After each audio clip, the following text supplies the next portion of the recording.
다른 교회들은 이렇게 연초 1월하고 2월에 걸쳐 특별 새벽기도, 줄여서 특새라고들 많이 들어보셨을 겁니다. 그래서 특별 새벽기도 40일 이렇게 하는 교회가 많죠. 이제 어느 교회에서 뭐 시작을 했는지 확실히는 모르겠으나 외국 교회에 없는 것들이 한국 교회에 많이 있죠. 이제 이를테면 이제 금요 기도회라든가 또 새벽 예배.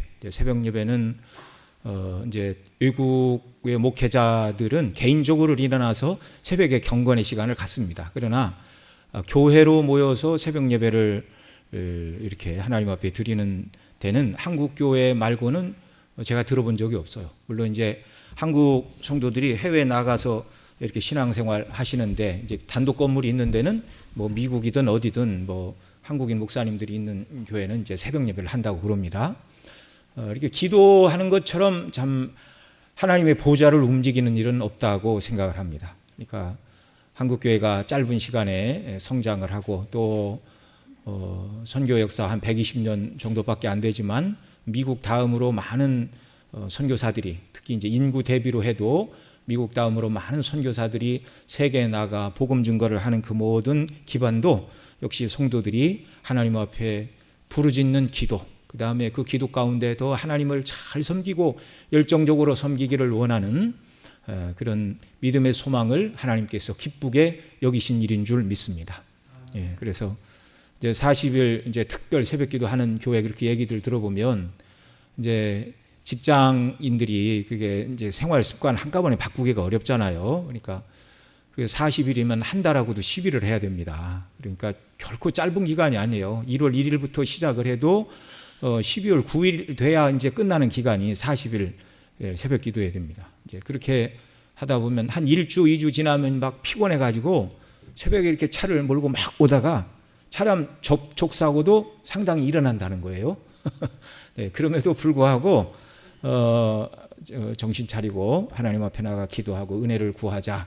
네, 그래서 뭐 그런 일들이, 소소한 어려움들이 없는 것은 아니나 그러나 기도하고 부르짖는 것이 훨씬 더 중요하기 때문에 그런 일들을 감당하고 있습니다.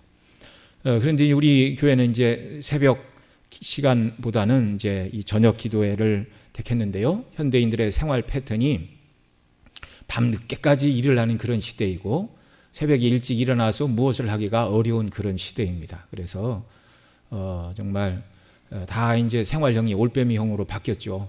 전기가 없던 농사짓던 시대에는 이렇게 저녁 먹고 뭐 호롱불을, 전기가 없던 때 뭐 이렇게 불을 켜야 되는데 그게 다 낭비잖아요. 그러니까 옛날 농사짓던 시대에는 해 떨어지면 밥 먹고 자는 게 일이었어요. 제가 고등학교 때까지 시골에서 이렇게 있었는데 마지막 차가 읍내에서 8시 차입니다. 이게 공부하고 이걸 타고 딱 들어가면 8시 한 30분, 40분 됐는데 동네 불이 다 꺼져 있어요.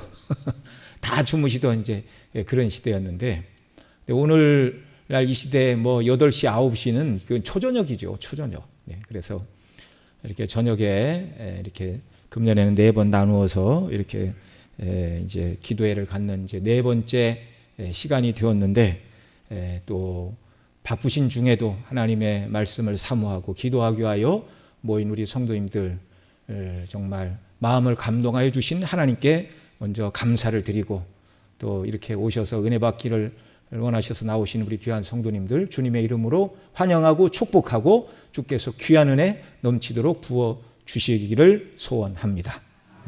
오늘 이 자리에 못 오신 분들은 직장에서 야근하시는 분들, 그 다음에 우리 학생들이 지금 중간고사 기간에 끼어 있어요. 그래서 이런 아이들만 지금 이제 직장인들하고 아이들만 못 오신 줄 아는데 우리 직장인들은 시간 나시는 대로 꼭 교회에 영상 찾아서 유튜브 올라가서 다 올려놓으니까 중심교회 이렇게 유튜브에 치셔가지고 꼭 영상을 이렇게 확인하시고 이 자리에서 우리가 하나님 말씀을 들을 때 물론 뭐 어떻게 프로테이제를 말하기는 어렵지만 이 자리에 앉아서 듣는 은혜가 100이라면 집에서 영상을 통해서 받는 은혜는 그보다 훨씬 못 미치는 줄 아시기 바랍니다. 그러니까 유튜브 있으니까 나도 집에서 예배 드릴 거야. 아무도 그렇게 하시면 안 되고 우리 여기 장로님들 저 멀리서 오셨어요. 파주에서 오시고 다 일산에서 오시고 그러셨는데 네, 그렇게 열심을 품고 모이는 일에 힘을 내시는 귀한 일이 계속되기를 바랍니다. 자, 우리 나눠드린 프린트물 보겠습니다.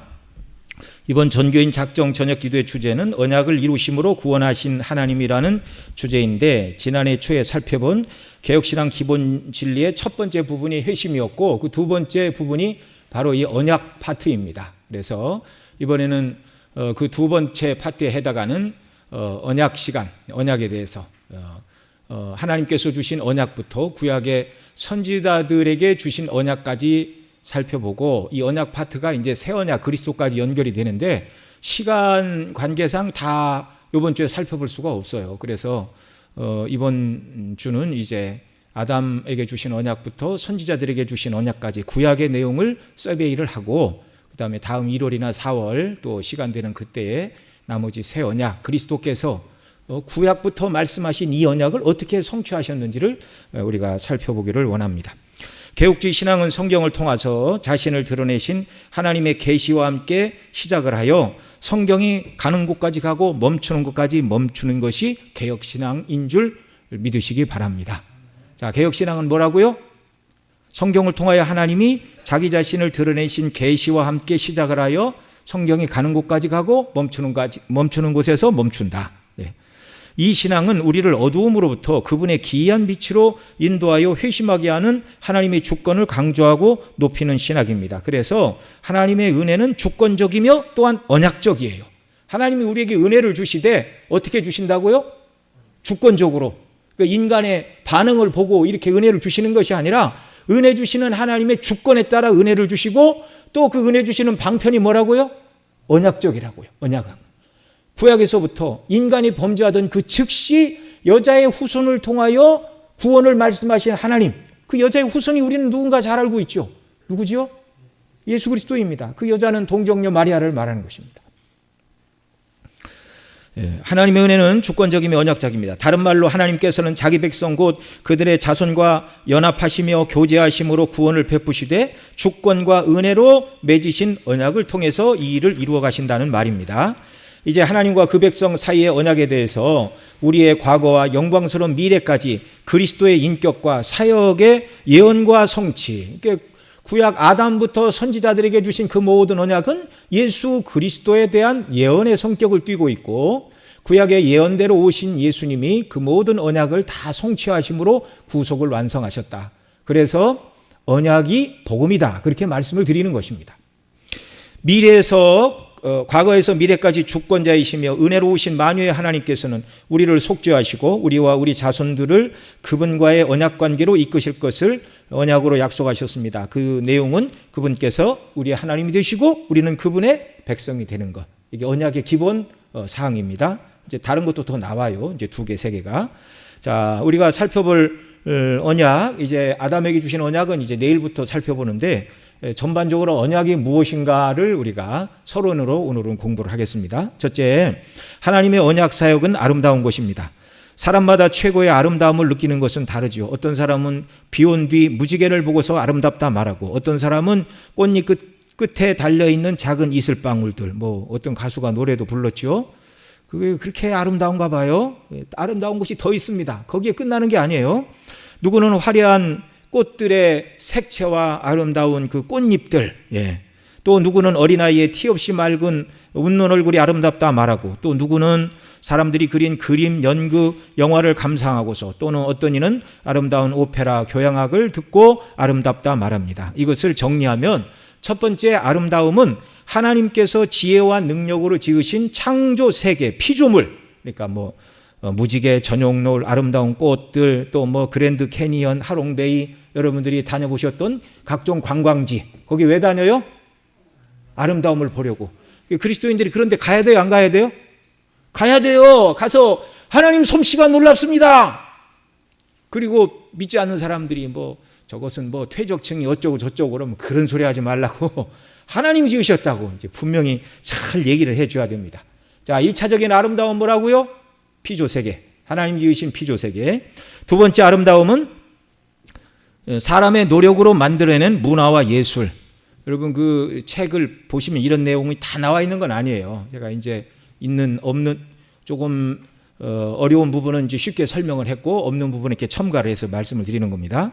자, 두 번째 아름다움은 사람의 노력으로 만들어낸 문화 예술이라 할 수 있습니다. 연극, 영화, 사진, 음악, 미술, 아름다운 건축물들들 그런 걸 보면 아름다움을 느낍니까? 안 느낍니까?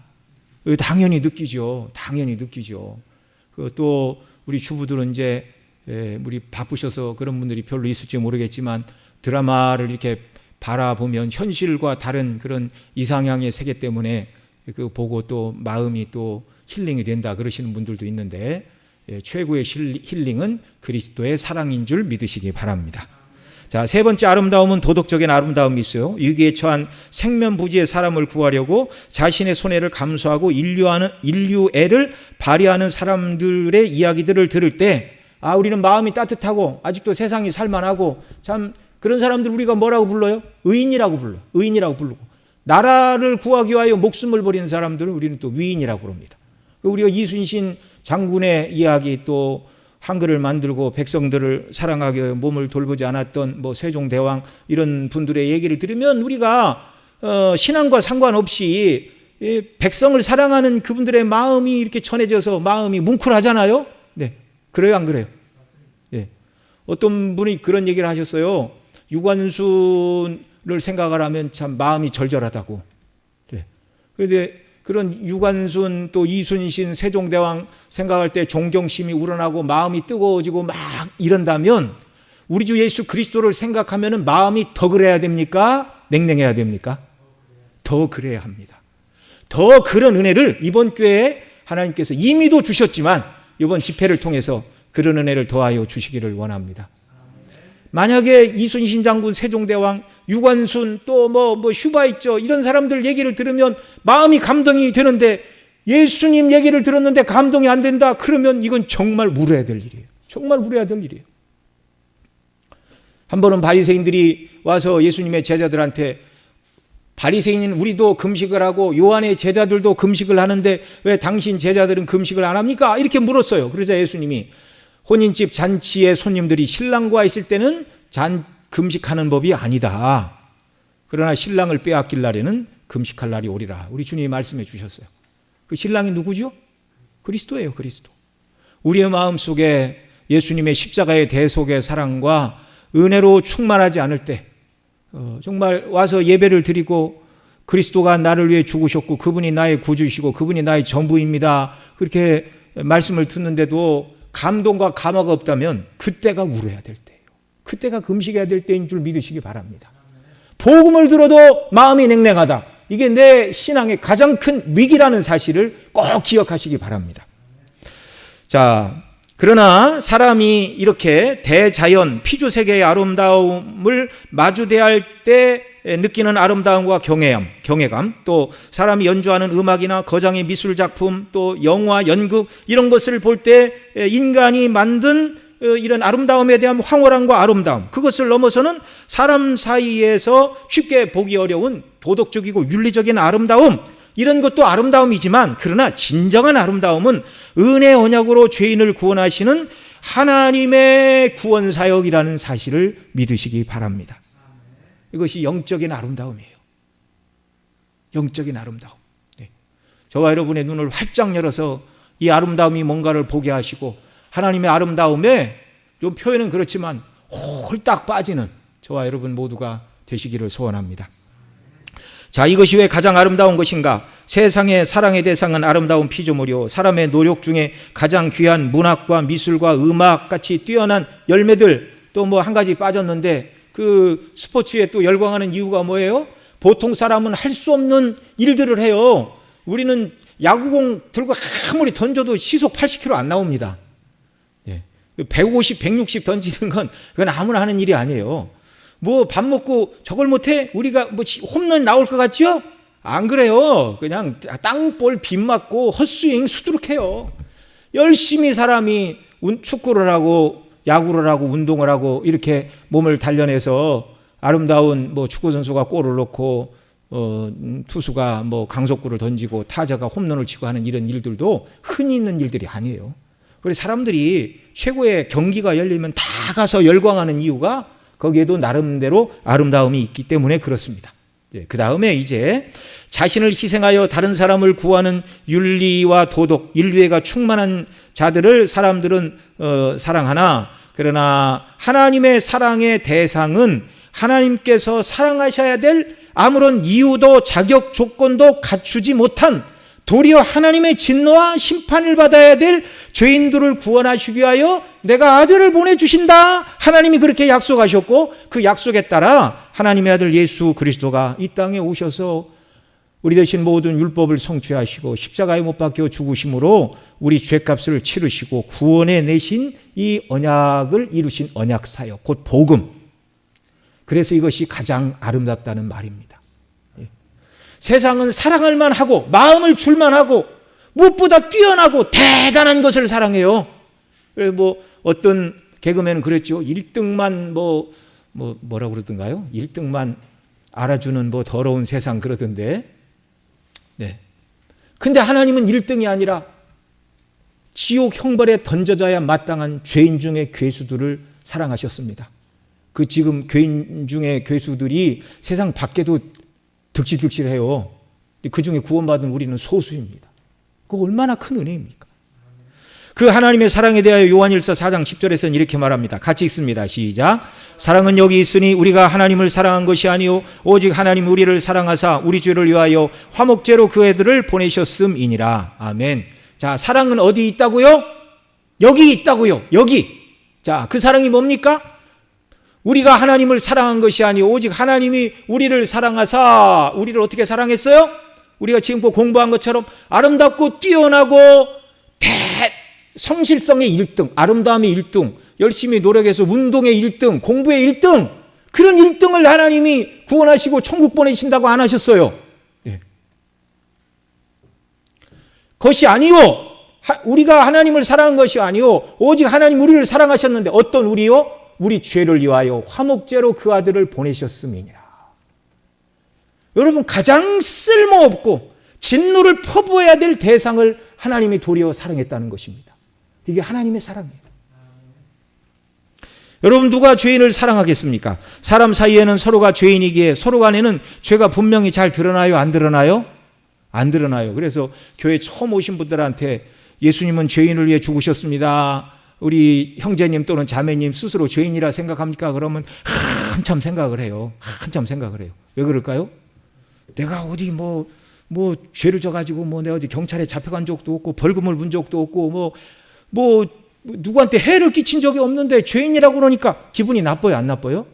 나쁘지요. 기분이 나쁘죠. 그러나 여러분, 우리 서로가 죄인이기 때문에 인생의 기준으로 보면 우리는 다 영적인 소경이에요. 죄가 죄인지도 모르고 살아가는 자들이었습니다. 그런데 하나님은 빛이시죠. 밝은 빛.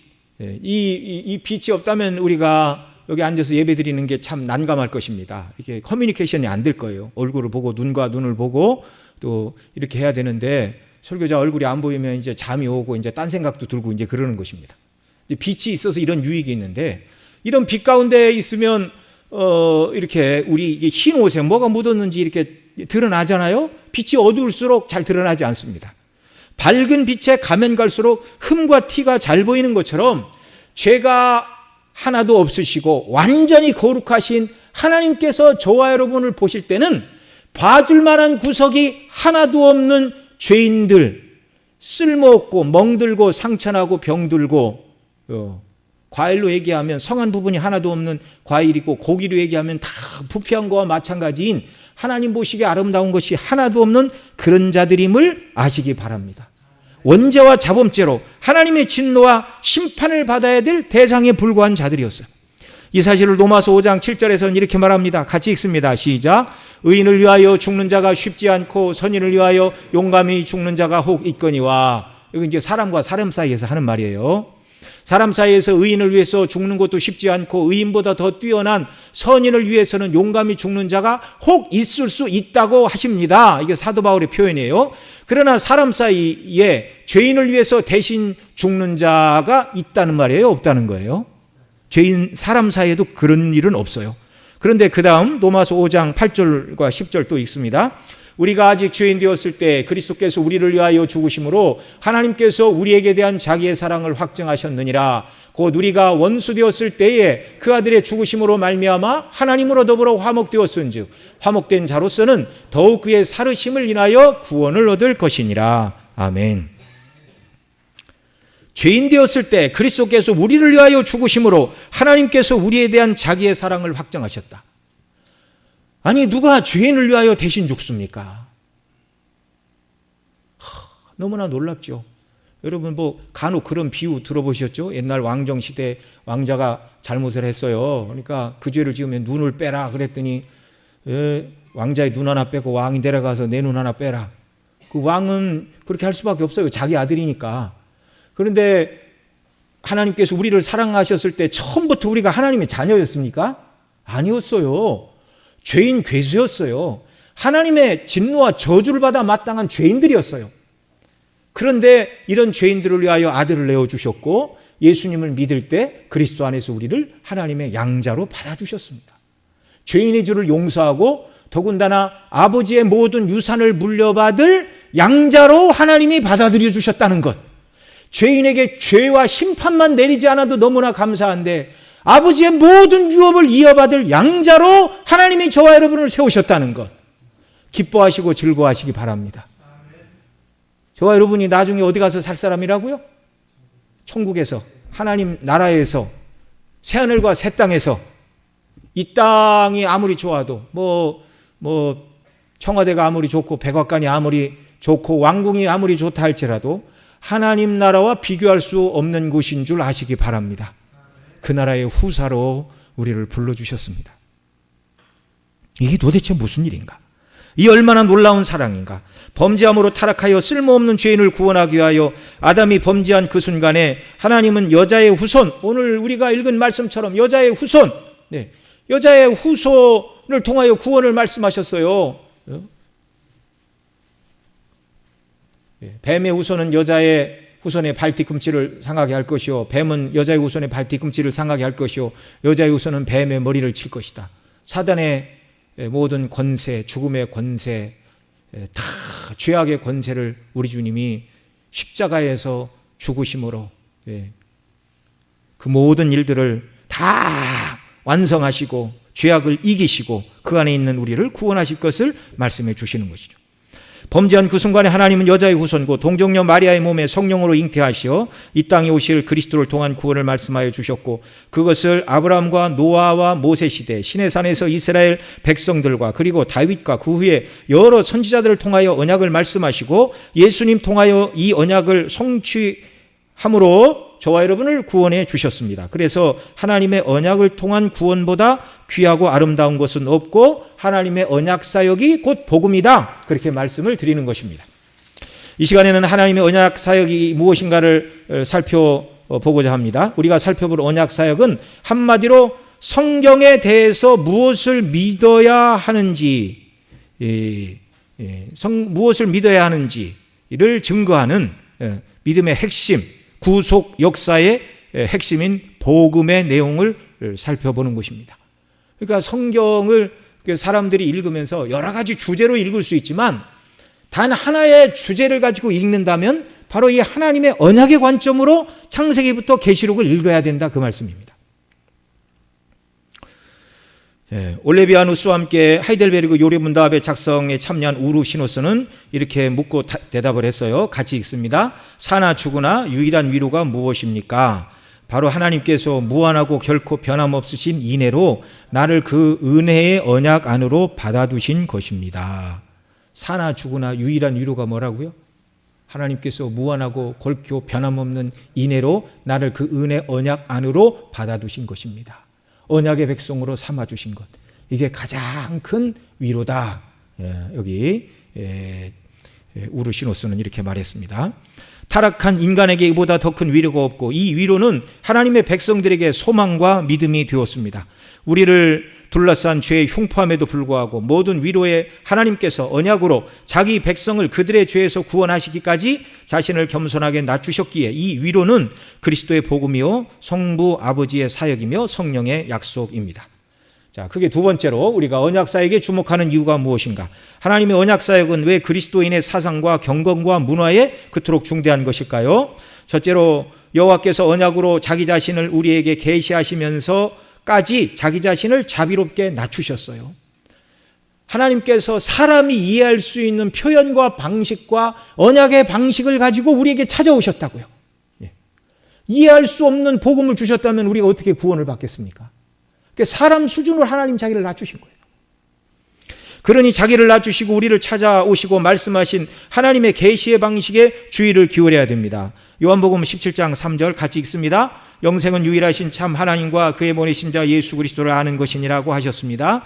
계시에 주목할 때만 하나님과 그리스도를 아는 참된 영생의 삶을 누릴 수 있습니다.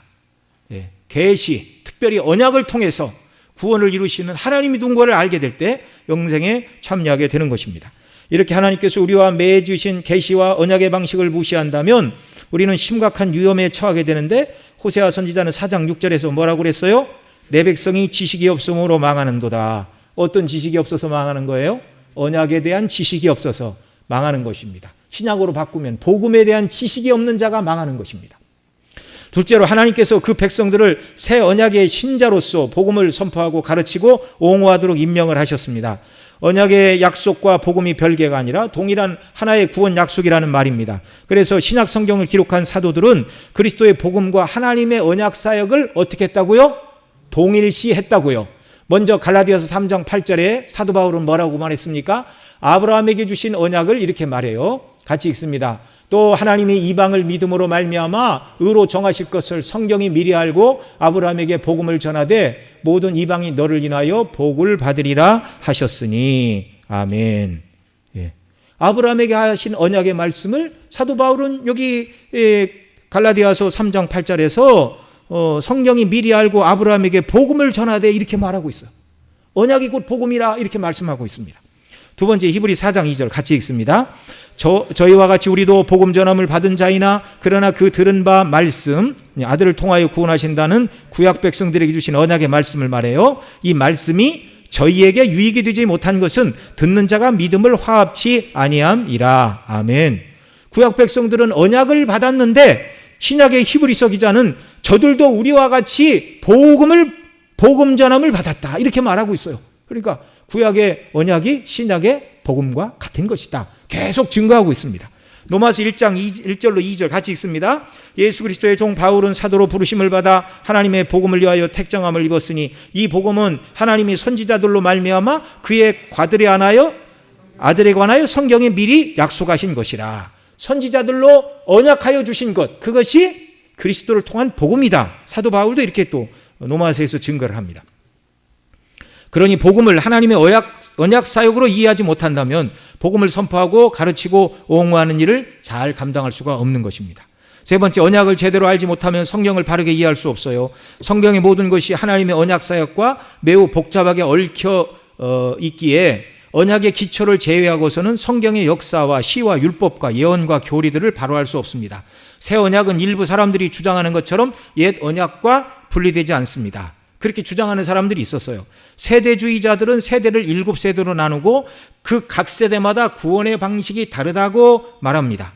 그 다음에 또 이제 세대주의자들이 이제 구약의 이스라엘과 또 신약 교회가 또 다르다고 그렇게 얘기를 해요. 본래 예수님은 구약의 이스라엘을 구원하러 오셨는데 구약 이스라엘 백성들이 예수님을 배척하자 이 땅에 오신 예수님이 할 수 없이 임시 방편으로 이방인을 구원하는 교회 사역을 임시적으로 만들어 놓고 그리고 하늘로 올라가셨다 그 말이에요. 그리고 언젠가 하나님이 유대인을 구원하실 때가 되는데, 그래서 유대인은 천국의 1등 시민이고 이방인으로서 예수님을 믿은 자들은 2등 시민이다. 세대주의자들은 지금도 그렇게 가르칩니다. 그 말이 잘못된 말이에요. 잘못된 말. 이 세대주의 신학은 1820년 영국의 어떤 사람이 시작을 해서 미국에 이제 건너가 스코필드 박사가 이제 스코필드 성경을 써가지고 유명해진 신학이기는 한데,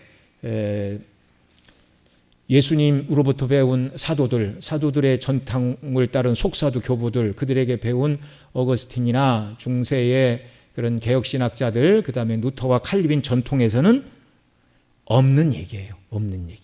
여기 잘못된 신학입니다.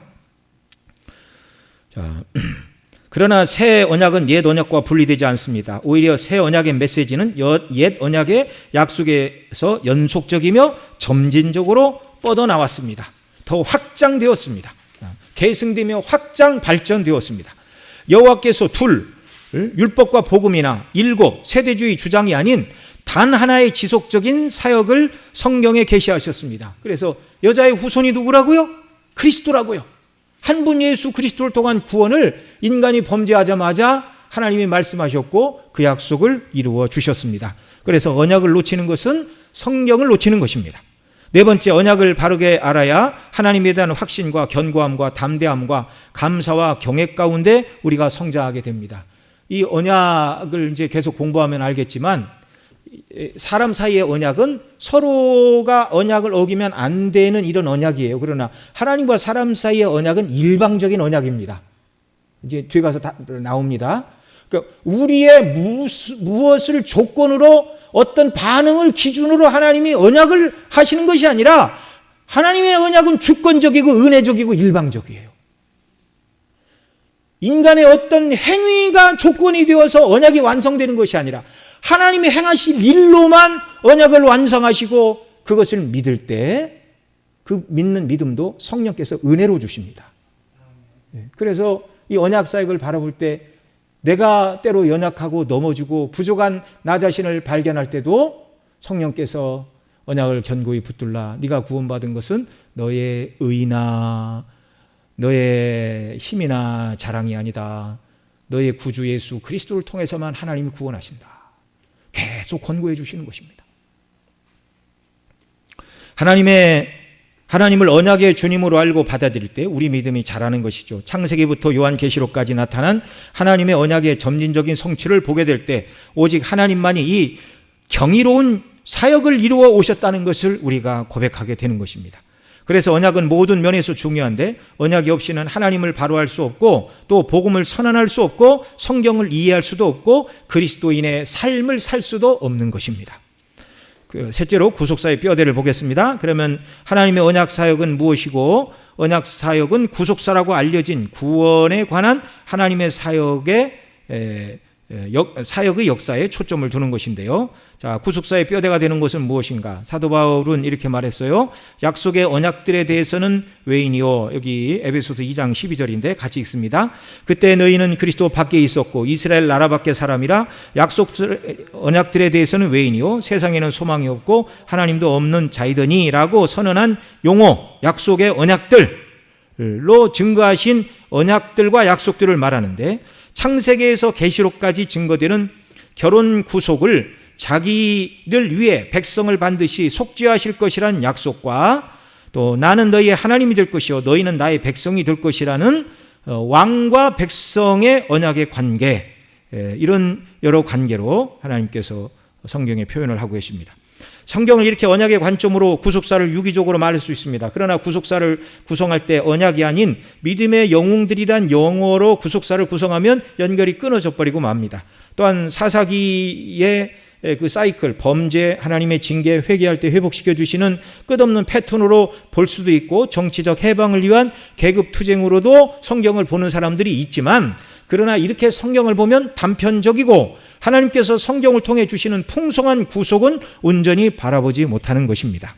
언약사상으로 성경을 볼 때만 성경의 뼈대에 대한 이야기뿐만 아니라 복음과 그리스도인의 삶을 위한 기초가 바로 언약사상으로 성경의 구속사를 조명하는 것입니다. 네 번째, 하나님께서 자기 백성과 맺으신 계약, 언약 신학을 알려면 몇 가지 중요한 특징을 살펴보고 그 뼈대에 살을 입혀야 하는데요. 오늘날 언약이라는 말은 낯선 말이지만 고대 근동 아시아에서는 이 언약이 통치자와 백성, 국가와 국가, 사람과 사람, 남편과 아내, 부모와 자녀 등을 구속하는 관계의 중심이었습니다.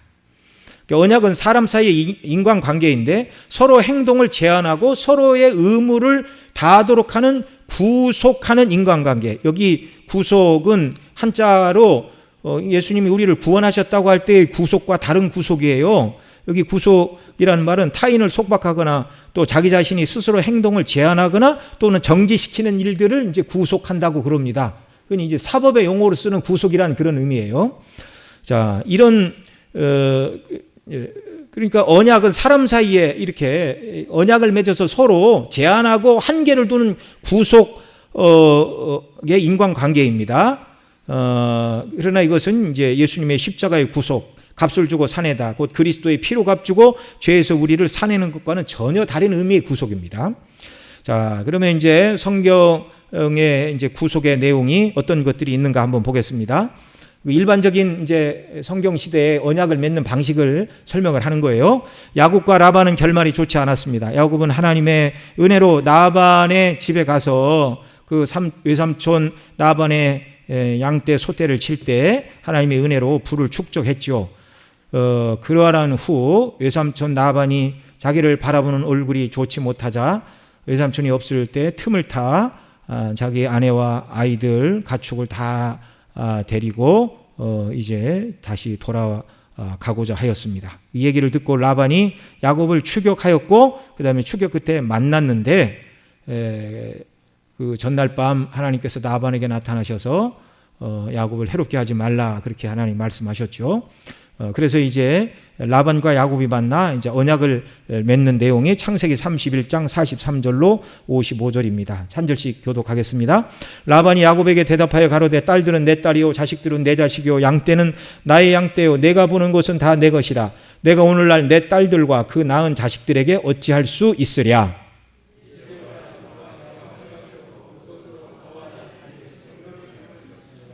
이에 야곱이 돌을 가져 기둥을 세우고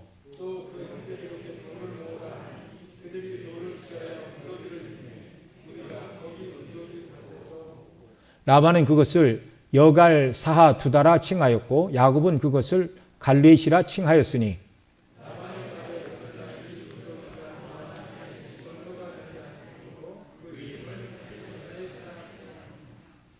또 미스바라 하였으니 이는 그의 말에 우리가 피차 떠나 있을 때 여호와께서 너와 나 사이에 감찰하옵소서 함이라.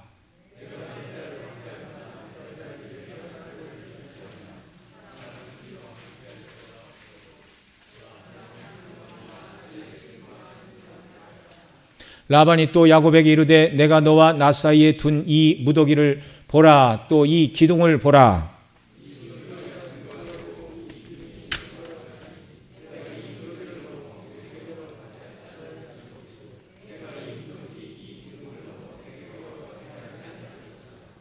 아브라함의 하나님 나홀의 하나님 그들의 조상 하나님은 우리 사이에 판단하옵소서 하매 야곱이 그 아비 이삭의 경외하는 이를 가리켜 맹세하고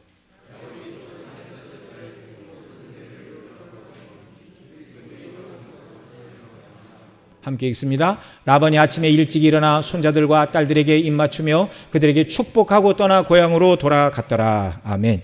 자, 여기서 라반과 야곱은 하나님께서 언약을 맺는 라반과 야곱의 증인이 되시기를 여기 초청을 했죠. 그리고 둘 중 언약을 파기하는 자에게 하나님이 복수자가 되시기를 호소하면서 돌을 쌓아 증거의 무더기 아람어로는 나반은 여갈 사하두다라 하였고 야곱은 히브리어로 갈렛이라 증거의 무더기라 서로 이렇게 자기들의 언어로 이름을 불렀어요. 그리고 언약을 맺었습니다. 그 언약의 내용은 야곱은 이제 라반이 야곱에게 제시한 언약의 내용은 그것입니다. 내 딸들을 박대하지 말고 다른 아내를 취하지 말라. 그것이 라반이 야곱에게 제시한 언약의 내용이었고 그리고 이제 라반은 그 대신에 네가 해야 될 것은 상대편의 구속은 이것이고 네가 그것을 지키는 한 나는 이것을 하겠다 그 말인데 라반은 무엇을 하겠다고 그랬습니까? 그러면 이 경계를 넘어 너를 해하거나 야곱의 인생이 끼어들지 않기를 언약함으로 스스로 자기 자신을 구속하고 너도 이 언약을 지켜라 그렇게 말한 거예요. 라반이 제시한 언약이 뭐라고요? 자기는 네가 다른 아내를 두지 않고 내 딸들을 박대하지 않으면 나는 이 경계, 이 자기가 말한 여갈 사두다 증거의 무더기를 넘어 너에게 가지 않을 것이다. 그러니 지켜라. 이게 이제 라반이 야곱에게 제시한 내용이라 그 말입니다. 증거로 돌무더기를 세우고 제사를 드리는 함께 떡을 먹음으로 언약을 체결하였습니다. 이 둘이 언약을 맺을 때 한 것처럼 언약을 깨는 자가 있다면 하나님께서 언약을 깨는 자에게 심판자와 복수자가 되실 것이라고 동의하고 언약을 맺습니다. 사람 간의 언약은 하나님과 사람 사이의 언약, 곧 여호와와 그 종들의 언약과는 구별되어야 합니다. 그러니까 이제 그 언약을 이제 야곱이 받았죠. 이렇게 내가 외삼촌의 두 딸을 아내로 받았는데 이 여인들 말고 다른 아내를 두지 않고 박대하지 않겠습니다. 그러니 외삼촌도 이 경계를 넘어와서는 안 됩니다. 이제 서로에게 그 말이 이제 구속이 되었던 것이죠. 그러니까 사람과 사람 사이에는 서로가 지켜야 되고 이것을 어기면은 벌을 받아야 되고 하나님을 증인과 심판자로 삼았기 때문에 하나님이 보응을 하셔야 되는 이런 일이지만, 그러나 하나님께서 사람과 더불어 맺으시는 언약은 사람과 사람 사이에 맺은 언약과 같다고요? 같지 않다고요? 그러니까 쉽게 얘기하면 사람과 사람 사이의 언약이 평등하다고 하면 하나님께서 그 백성과 맺으신 언약은 평등하다는 겁니까? 불평등하다는 겁니까? 불평등하다는 거예요. 평등하지 않다는 거예요. 사람에게 많은 희생을 요구하셔서 불평등한 게 아니라 모든 언약을 이룰 것은 하나님 자신만 약속하시겠다는 의미에서 불평등하다는 얘기입니다.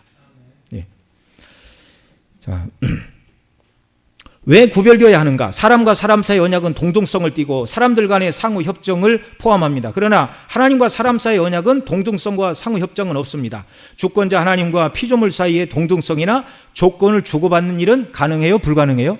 불가능하기 때문입니다. 야곱과 라반은 서로 협상할 수 있었지만 하나님 앞에서 아브라함은 협상할 위치에 있지 않았어요. 그래서 여호와와 그분의 종들, 곧 아담, 노아, 아브라함, 모세, 다윗, 그리고 그리스도와 그 백성들 사이의 언약에서는 항상 이 동등한 위치의 협상이 아니었습니다. 종들은 여호와께서 내가 이런 일을 하겠으니 하나님께서 이런 은혜를 달라고 조건을 내걸 수가 있어요? 없어요? 없어요. 조건을 걸 수 없는 무자격자들입니다. 이미 죄와 허물로 다 죽은 자들이에요.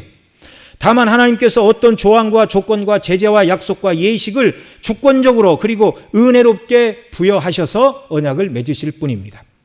하나님께서 사람과 맺으시는 언약은 사람과 사람 사이의 상호적인 언약이 아니라 하나님께서 일방적으로 맺으신 언약입니다. 이 하나님의 언약은 구원에 있어서 그분의 주되심과 모든 피조물의 다스리심을 선언합니다. 범죄 후 아담은 여호와께서 여자의 후손을 통한 구원을 말씀하실 때 한마디를 거들었어요? 못 거들었어요? 못 거들었죠. 처분만 바랄 뿐입니다. 아니, 죄인이 하나님의 처분만 바랄 뿐이지 무엇라 할 말이 있겠습니까? 언약은 오로지 주권자이신 여호와 하나님의 은혜로운 지시일 뿐. 여호와와 그 종들 사이의 언약은 그래서 몇 가지 특징이 있어요. 첫째, 여호와와 종들이란 인격 사이의 상호 구속적인 관계. 아까 라반과 야곱이 맺었던 상호 구속적인 관계, 그 다음에 이제 모든 면에서 하나님에 의해서 주권적으로 부여된다. 이게 달라요. 그 다음에 조건들이 있어요. 계명, 약속, 제재들을 포함하고 있고, 네 번째로 하나님과 그 종들 사이의 연합과 교제, 상호 사랑의 구속, 신실함. 너희들이 이런 것을 지킬 때 내가 너희와 연합하고 너희와 교제하고 너희에게 영원한 생명을 주리라. 그렇게 말씀하십니다. 연합과 교제는 언약 신학에서 오랫동안 귀중하게 묘사되었는데 성령께서 친밀함, 화평, 신뢰, 헌신, 경외함으로 이제 요약이 되는 단어입니다. 자, 언약의 내용들 보겠습니다. 첫 번째, 구속사의 영광스럽고 가장 중요하며 통합적인 약속은 나는 너희의 하나님이 되고 너희는 내 백성이 되리라는 연합과 교제의 약속. 그러니까 하나님이 왕 되시고 이스라엘은 그분의 백성이 되는 약속. 이게 이제 성경에 드러난 첫 번째 언약 관계예요. 나는 너희의 하나님, 너희는 내 백성. 왕과 백성이 되는 이 관계. 이걸 우리가 이미 출애굽기 공부할 때 다 살펴봤죠? 19장 5절 6절 같이 읽습니다. 시작. 세계가 다 내게 속하였나니 너희가 내 말을 잘 듣고 내 언약을 지키면 너희는 모든 민족 중에서 내 소유가 되겠고 너희가 내게 대하여 제사장 나라가 되며 거룩한 백성이 되리라. 너는 이 말을 이스라엘 자손에게 전할지니라. 전했더니 그렇게 하기로 해서 언약식을 체결을 했습니다. 여기서 그들은 하나님은 그들의 왕이 되시고 이스라엘은 왕이신 하나님의 백성으로 부름을 받았다고 말씀합니다. 그 다음 성경에서 또 연합과 교제에 관한 약속을 남편과 아내의 관계로 성경이 말씀을 합니다. 이사야 54장 5절 같이 읽습니다. 이는 너를 지으신 이가 내 남편이라 그의 이름은 만군의 여호와시며. 하나님께서 남편과 아내의 관계로 그들과 또 언약을 맺으신 거예요. 또 예레미야 3장 1절부터 쭉 보면 거기 밑줄 친 부분만 보겠습니다. 나 여호와가 말하노라 내가 많은 무리와 행음. 여기서 하나님은 우상 숭배하는 것을 영적인 행음이라고 말씀하시는데, 행음을 하고도 내게로 돌아오려느냐? 요시아 왕 때 여호와께서 또 내게 이르시되 내가 배역한 이스라엘의 행한 바를 보았느냐? 그가 모든 높은 산 위에 오르며 모든 푸른 나무 아래로 가기서 거기서 행음하였도다. 거기서 우상 숭배했다 그 말이에요. 우상에게 제사를 드렸다 그 말입니다. 그 다음 8절 내게 배역한 이스라엘이 간음을 행하였으므로 내가 그들을 내어 쫓고 이원서, 우상 숭배를 영적 간음이라 하시고 결국 북이스라엘의 멸망의 원인이 이 우상 숭배라 합니다. 그러니까 하나님이 글로 써주신 것은 없지만 백성이 포로로 잡혀 끌려간 것을 하나님이 그 백성과 이혼하시고 그 백성을 하나님의 땅에서 쫓아보내신 것으로 이렇게 표현을 하는 것입니다. 그 다음 예레미야 31장 31절로 32절 같이 읽습니다. 나 여호와가 말하노라 보라 날이 이르리니 내가 이스라엘 집과 유다 집에 새 언약을 세우리라. 나 여호와가 말하노라 이 언약은 내가 그들의 열조의 손을 잡고 애굽 땅에서 인도하여 내던 날에 세운 것과 같지 아니할 것은 내가 그들의 남편이 되었어도 그들이 내 언약을 파하였음이니라. 아멘. 우리가 지금 계속 출애굽기 살펴보고 있죠. 언약을 맺자마자 얼마 만에 파기했습니까? 40일도 못 돼서 금송아지를 만들어 우상을 숭배함으로 하나님의 언약을 파기했어요. 그래서 모세가 그 언약이 깨어졌다는 걸 어떻게 증거를 했습니까? 돌판을 던져서 깨뜨렸어요. 이제 다음 주일에는 이제 하나님 돌판을 다시 걷고 오라, 이제 그 얘기를 우리가 살펴볼 겁니다. 언약이 깨어졌어요. 그런데 돌판을 다시 갖고 와라, 내가 십계명을 새겨주겠다. 이 말은 깨어진 언약을 하나님께서 다시 회복시켜 주시고 내 백성이 아니라 말했던 그들에게 모세의 세 번째 기도를 들으시고 내가 다 허락하리라 그러셨잖아요. 근데 하나님은 그 모든 일을 행하시되 의식을 통해 그 모든 일을 명확하게 보여주십니다. 이제 우리가 이제 출애굽기 34장에서 이제 그 내용을 살펴볼 겁니다. 다음 주에. 또 호세아 1장 2절과 3장 1절에 이렇게 말합니다. 같이 읽습니다. 여호와께서 비로소 호세아로 말씀하시니라. 여호와께서 호세아에게 이르시되 너는 가서 음란한 아내를 취하여 음란한 자식들을 낳으라. 이 나라가 여호와를 떠나 크게 행음하였음이니라. 3장 1절 여호와께서 내게 이르시되 이스라엘 자손이 다른 신을 섬기고 건포도 떡을 즐길지라도 여호와가 저희를 사랑하나니 너는 또 가서 타인에게 연애를 받아 음보된 그 여인을 사랑하라 하시기로. 자, 이 하나님 참 왜 이러십니까? 왜 이러십니까? 예. 음부된 그 여인을 사랑하라 말씀하셨는데 호세아 입장에서는 아니 하나님 어떻게 하나님 제 마음을 모릅니까? 어떻게 남편의 신의를 저버린 저 여인을 다시 가서 사랑하라고요? 그런데 그렇게 항의할 수가 없어요. 뭐라고 그러세요 하나님이? 여호와가 저희를 사랑하나니 너는 또 가서 타인에게 연애를 받아 음부된 그 여인을 사랑하라 하시기로. 하나님의 심정이 그런 거예요. 남편과 아내로 언약을 맺었는데 아내던 이스라엘이 여호와 하나님이 아닌 우상을 쫓아다니며 온갖 우상 숭배 영적인 음행을 다 저질렀습니다. 버리고 끝내셔도 되는데 호세아를 통하여 내 음란한 아내 고멜을 다시 사랑하라. 왜 그러셔요? 하나님 때가 되면 포로된 그 땅에서 그 백성을 다시 돌리시고 그들을 사랑하실 것을 보여주기 위하여 이런 말씀을 하신 것입니다. 참 하나님의 사랑은 한도 끝도 없어요. 한도 끝도 없어요. 또한 성경은 하나님과 그 백성의 관계를 부모와 자식의 관계로 말씀을 합니다. 고린도후서 6장 18절 시작. 너희에게 아버지가 되고 너희는 내게 자녀가 되리라 전능하신 주의 말씀이라 하셨느니라. 하나님과 우리와의 관계, 하나님은 왕이시고 우리는 그분의 백성. 요거 하나만 가지고 하나님은 우리를 얼마나 사랑하시고 얼마나 구원하시기를 기뻐하시는가가 다 안 드러나니까 남편과 아내의 관계로도 얘기하시고 아버지와 자녀의 관계로도 이야기를 하십니다. 예, 이해가 되시죠? 예. 예, 정말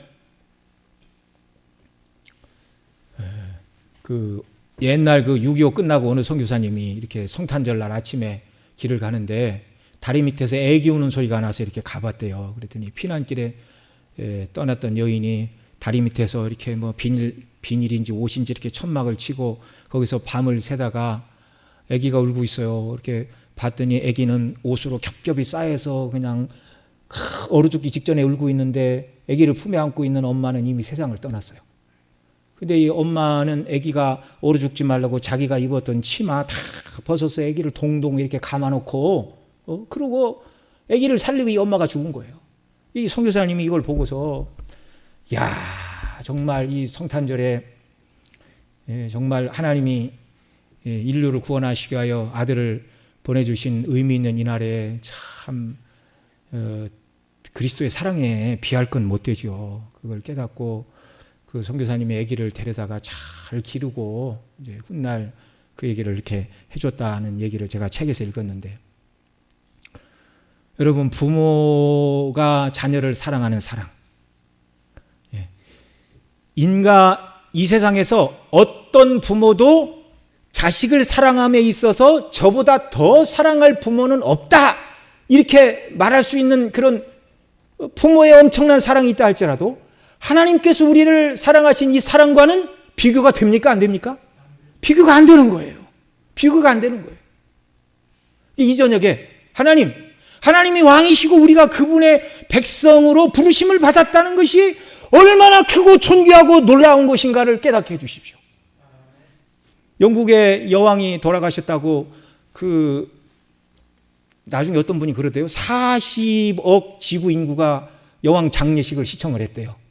우리는 영국과 별 상관이 없어서 영국이 한때는 해가 지지 않는 나라라고 그랬지 않습니까? 지금도 영연방, 또 연방은 아니지만 영국과 사이가 좋은 나라들, 이렇게 해서 왕이 건강할 때는 이렇게 영연방 몇 나라, 영연방이 아닌 나라 이렇게 순방을 다니면서 그 영국과의 관계를 이렇게 계속했어요. 우리가 생각할 때 영국 그러면 뭐 독일, 뭐 프랑스, 뭐 이탈리아 중에 한 나라로 생각을 하지만 영국은 그렇게 간단한 나라가 아닙니다. 대단한 나라예요. 대단한 나라. 네. 그래서 그 존경스러운 왕이 돌아가시자 많은 사람들이 애통하고 비통해하고, 네? 그다음에 지금 이제 거기는 이제 이폰 군주제라 수상이 통치를 하지만, 만약에 오늘날 우리나라의 세종대왕 같은 자애로운 왕이 백성을 사랑하고 통치를 한다고 그러면 그 나라의 백성의 자긍심이 있을까요? 없을까요? 있을까요? 없을까요? 있죠. 평생 왕으로 통치를 하는데 왕이 백성을 사랑하고 검소하고 이렇게 백성을 위하여 잠 안 자고 불철주야 노력하는 그런 왕의 통치 밑에 있는 백성들은 외국에 나갈 때 우리 대한민국 백성이고 대한민국에 이런 왕이 있어 이렇게 얘기를 할 때 그 뿌듯함과 긍지가 대단할까요? 대단하지 않을까요? 대단하죠. 대단하죠. 그래서 오늘날 우리가 우리 손으로 투표를 해서 찬성을 했든지 반대를 해서 내가 안 뽑았든지 간에 세운 대통령이 바르게 나라를 통치하고 나라의 국권이 높아지고 세계 가운데 대한민국이 높아지는 일들을 위해서 우리는 기도해야 됩니다. 왜요? 복음 때문에. 그렇게 해야 세계 만방 어디에 가서도 정말 복음의 영광이 높아지는 줄 믿으시기 바랍니다. 세우신 권위자들을 위하여 기도하라고 성경은 말씀하고 있어요. 그러니까 의롭고 완전하고 사랑과 자애가 넘치는 왕의 통치를 받는 백성도 그렇게 뿌듯하고 행복하고 그 왕을 위하여 내가 목숨이라도 바쳐야 되겠다 말하는 신하들이 나오는 거예요. 세상 왕과 견줄 수 없는 만왕의 왕이 여호와 하나님이신 줄 믿으시기 바랍니다. 그분이 통치하는 나라에 내가 백성이 되었다. 장차 하나님 나라에 들어가서 그 왕을 섬기는 백성이 될 것입니다. 또 남편과 아내의 관계로, 구약에서는 이렇게 말했지만 신약에서는 그리스도를 남편으로 교회를 신부로 너무나 명확하게 말씀해 주고 있어요. 어린 양의 혼인잔치라 그렇게 말하고 있습니다. 주님과 더불어 천국 잔치에서 우리는 주님, 나 같은 죄인을 구원하시기 위하여 십자가에서 대속의 피를 흘리시고 나를 구원해 주시다니요, 주님 때문에 제가 저 지옥이 아니라 지금 여기 있습니다 라고 면류관을 벗어 주님께 드리고 기뻐하며 찬송하며 영광을 돌리고 몸과 마음과 힘을 다해 주님을 영화롭게 하는 정말 남편을 기쁘게 섬기는 정결한 신부로 천국에서 살게 될 줄을 믿으시기 바랍니다. 또한 하나님께서 하나님을 아버지로 저와 여러분을 자녀로 이렇게 비유하여 언약을 맺으셨는데, 사랑을 충만히 받은 자녀가 그 장성하여 부모를 사랑하고 효도를 하듯이 하나님 나라 가게 될 때 완전하게 하나님이 나의 아버지심을 온전하게 누리고 깨닫게 되는 줄 믿으시기 바랍니다. 그런데 그때까지 유보하지 마시고 하나님 이 땅을 살아간 동안 하나님이 나의 아버지 되심을 더 깊이 깨닫는 은혜를 주세요. 그리스도가 나의 남편 되심을 절절히 깨달으며 살게 해주세요. 하나님이 나의 왕이 되심을 온전히 깨닫고 순종하는 백성으로 살게 하여 주시기를 원합니다라고 기도하고 소원하시고 말씀을 배우고 공부하시기 바랍니다. 이게 성화의 과정입니다.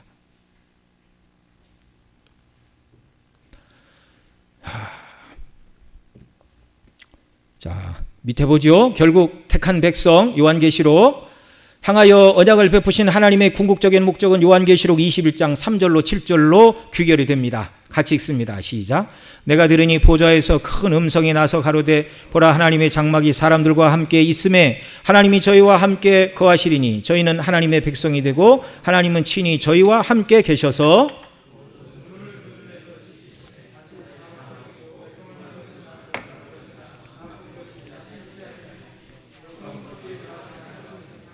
보좌에 앉으시니가 가라사대 보라 내가 만물을 새롭게 하노라 하시고 또 가라사대 이 말은 신실하고 참되니 기록하라 하시고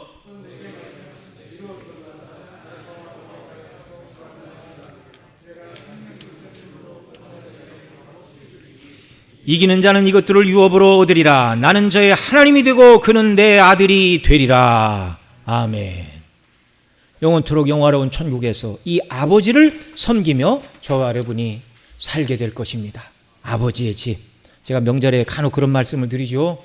명절에 부모님이 계신 고향을 찾아가면 참 마음이 따뜻하고 좋습니다. 저는 태어나고 자란 고향에 뭐 산도 있고 바위도 있어요. 그런데 농직 정리한다고 길도 다 바뀌었고요. 집들도 다 바뀌었고요. 아는 사람이 별로 없어요. 부모가 안 계신 고향이 무슨 의미가 있습니까? 우리의 진정한 고향은 아버지 집입니다. 진정한 명절은 예수님 재림의 날 천국에 들어가서 어린 양의 혼인잔치에 참여하여 우리 모든 눈에서 눈물을 거두시고 슬픔을 거두시고 참된 기쁨과 영화로운 천국의 상급으로 우리에게 갚아주시는 그날이 우리에게 가장 밝은 날, 명절할 때 밝을 명자 써서 명절 그러거든요. 가장 밝고 기쁘고 영화로운 날이 주님의 날인 줄 믿으시기 바랍니다. 고난 가운데 살고 계십니까? 이 날을 바라보고 소망을 가지십시오. 제가 지난번 주 권사님한테 여쭤봤더니 집에 가서 아멘 그러셨다고 그러대요. 권사님 이 땅이 좋아요? 천국이 좋아요?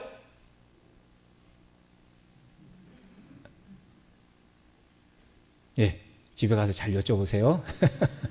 천국이 좋죠. 그래서 그리스도인들은 나이가 먹고 늙는 게 그렇게 서글프지가 않아요. 주님 다시 오시면 저와 여러분을 예수님이 입으셨던 영광스러운 부활의 몸을 입혀주실 줄 믿으시기 바랍니다. 그 몸은 관절염 없어요. 허리 아프지 않아요. 영화로운 몸을 입혀주시고 천국은 병원도 약국도 없습니다. 공동묘지는 없습니다.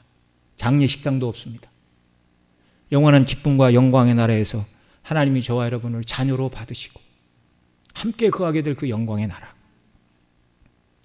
그래서 우리가 예수님 믿고 이 땅에서 할 수 있는 한 힘을 다하여 주님을 기쁘시게 하고 아직 이 복음을 듣지 못한 사람들에게 복음을 듣도록 하기 위하여 힘을 다해서 기도하고 선교비 보내고 열심을 내야 되는 거예요. 이런 은혜 주시기를 바랍니다.